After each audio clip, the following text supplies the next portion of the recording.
दोस्तों आज हम बात करने वाले हैं जो इस हफ्ते होने वाली फ़ाइट है, जो अरमान सरूकियन वर्सेस बेनिल दारिस की जो फ़ाइट होने वाली है। और मैं आपको यकीन के साथ कह सकता हूँ कि ये जो फ़ाइट होने वाली है वो काफ़ी बेहतरीन फ़ाइट होने वाली है।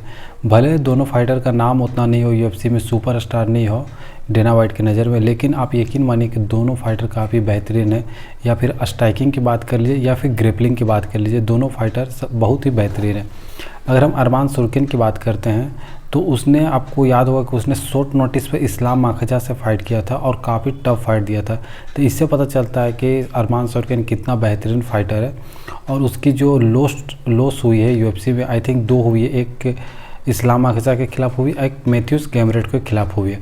वहीं जो लास्ट फाइट जो अरमान सरूकियन की हुई थी, उस फाइट को उसने शायद टीक्यू करके जीता था। बेनिल दारिस की जो लास्ट फाइट हुई थी वो चार्ल्स ओलिवेरा के खिलाफ हुई थी और उस फाइट में बेनिल दारिस जो वो फर्स्ट राउंड में ही हार गया था।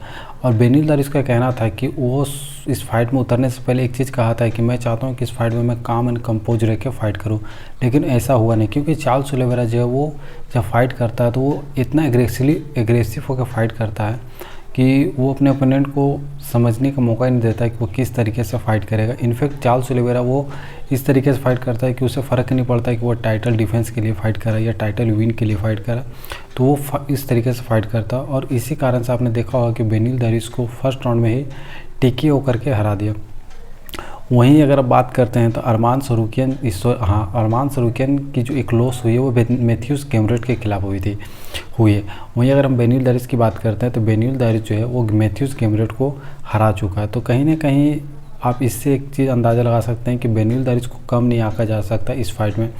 हालांकि बेनिल दारिस के पास एक डिसएडवांटेज मुझे लगता है ये है, क्योंकि देखिए बेनिल दारिस का एज हो गया है और मुझे लगता है इस फाइट में कहीं ना कहीं कार्डियो में थोड़ा सा बेनिल दारिस की मुझे लगता है दिक्कत कर सकती है, क्योंकि एज हो चुका है। वहीं अगर अरमान सरूकियन की बात करते हैं तो अरमान सरूकियन अभी यंग है और उसकी सबसे बेहतरीन स्ट्राइकिंग और ग्रेपलिंग दोनों सबसे बेहतरीन है।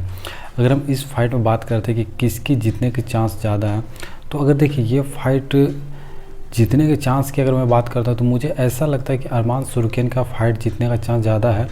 वो मैं बताता हूँ कैसे। दरअसल देखिए बेनिल दारिस की उम्र हो गई, इस वजह से मुझे लग रहा है कि कहीं ना कहीं उसके कार्डियो पर असर पड़ेगा। वहीं अरमान सरूकियन की बात करते हैं तो वो यंग है, तो मुझे लगता है कि वो अच्छे तरीके से फ़ाइट कर सकता। हालांकि जब अरमान सरूकियन की जब फाइट हुई थी आपकी मैथ्यूस गैमरेट के खिलाफ, तो वो जब 5th राउंड की 5 राउंड की फ़ाइट हुई थी, तो 4th और 5 राउंड में अरमान सरूकियन काफ़ी टाइट लग रहा था और मुझे लगता है वो थक गया था। वहीं अगर इसमें भी बात करते हैं तो ये भी 5 राउंड की फ़ाइट होने वाली। तो मुझे ऐसा लगता है कि अगर अरमान सरूकियन को जीतना है तो 3 राउंड के अंदर मैथ्यूस इसको क्या बोलते हैं बेनिल दारिस को फिनिश करना होगा। अगर ये 5th राउंड तक जाता है तो आई थिंक मुझे लगता है दोनों फाइटर को कार्डियो की दिक्कत हो सकती है। और अगर हम बात करते हैं कि ये फ़ाइट कैसे फिनिश होगी, देखिए अगर ये फ़ाइट इतना जान लीजिए कि ये मुझे नहीं लगता कि ये सबमिशन से ये फ़ाइट कोई भी जीतेगा, क्योंकि दोनों फाइटर का जो ग्रेपलिंग है बहुत बेहतरीन है। तो मुझे ऐसा नहीं लगता है कि अरमान सरूकियन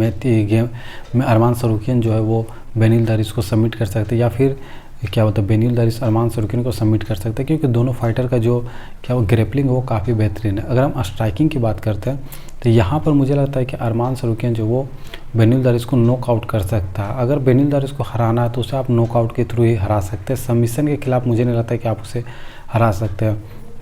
और अगर यकीन मानिए कि अगर ये फाइट अगर 5 राउंड की भी होगी तो बोर नहीं करेगी, क्योंकि दोनों फाइटर का जो फाइटिंग स्टाइल है वो काफ़ी बेहतरीन है। और दोनों फाइटर जो है इस फाइट में आपको ग्रेपलिंग काफ़ी बेहतरीन हाई लेवल का ग्रेपलिंग आपको देखने को मिलेगी। तो अगर ये 5 राउंड तक भी जाएगी तो मुझे नहीं लगता कि ये फाइट 5 राउंड तक भी जाएगी तो आपको बोर करेगी। और अगर ये फिनिश भी होगी तो मुझे लगता है कहीं ना कहीं अरमान सरूकियन चाहेगा कि बेनिल दारिस को फिनिश करे। तो मेरा ऐसा लगता है कि अगर ये फाइट जीतने की ज़्यादा मुझे ऐसे चांस लगता है, तो मुझे लगता है अरमान सरूकियन के पास थोड़ा चांस ज़्यादा है। वहीं अगर हम इस फाइट की बात करते हैं तो ये जो फाइट होने वाली है इस संडे को होने वाली है, और इस फाइट में जितनी भी फाइट बुक हुई है सब बेहतरीन फाइट है। चाहे फिर आप शॉन ब्रेडी की फ़ाइट जो बुक हुई है गेस्टलम के साथ, फिर आपकी डेविसन फिगरोडे की फ़ाइट बुक हुई है क्या बोलते हैं रो फॉन्ट के साथ, उसके बाद आपका जेनल टर्नर की फ़ाइट बुक हुई है आपकी बॉबी ग्रीन के साथ। तो जितनी भी फ़ाइट बुक हुई है सब बेहतरीन फाइटर, कोई भी आपको बोरिंग फाइट देखने को नहीं मिलेगी। तो हम अभी बात किए हैं मेन इवेंट के बारे में जो कि होने वाली है बेनिल दारिस वर्सेस अरमान सरूकियन। तो आई होप ये वीडियो आपको पसंद आई होगी। अगर पसंद आई तो चैनल को ज़रूर सब्सक्राइब कर दें ताकि मुझे वीडियो बनाने में और आपको वीडियो देखने में दोनों को मज़ा आए। और मैं कोशिश